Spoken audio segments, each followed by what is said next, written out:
Структуру общественного объединения Абсхара составляют Высший совет и исполнительный комитет. Главой Высшего совета избран Гурам Гумба, а председателем исполкома объединения Ливан Мика. Руководители и члены Абсхара обозначили основные направления своей деятельности. Глава Высшего совета объединения Гурам Гумба обозначил проблемы, стоящие перед обществом. По его мнению, Абхазия на протяжении десятилетий пребывает в экономическом, политическом и духовно-нравственном кризисе, и это недопустимо. Для объединения народа сегодня нужны те люди, которые являются носителями нового морального и этического кодекса. А для этого, прежде всего, необходимо возрождение не фольклорное, не курортно-сервисное, а подлинное возрождение государственных традиций, государственной культуры абхазского народа Апсуара.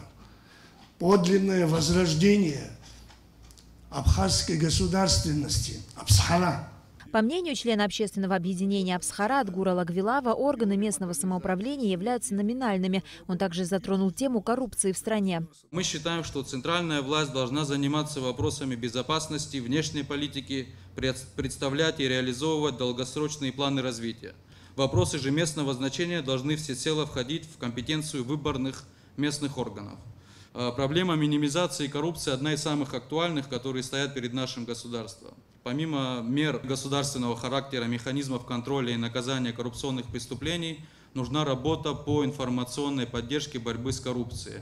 Председатель исполнительного комитета объединения Абсхара Ливан Мика видит корень проблем в отсутствии национальной идеи, которая, по его словам, не может быть создана отдельным человеком или малочисленной группой людей. Она может быть выработана только большим кругом единомышленников, считает Мика. Нашей основной задачей становится создание новой, на основе восстановления имеющей древние традиции национально-государственной идеологии.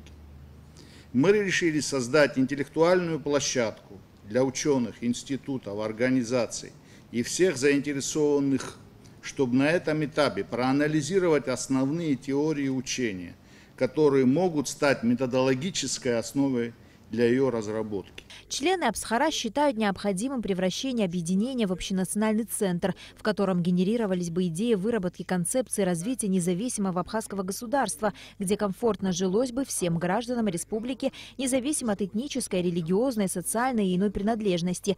Для решения поставленных задач общественное объединение приглашает к сотрудничеству всех неравнодушных граждан страны. На Алакове Беслан Джинжоли, Абхазское телевидение.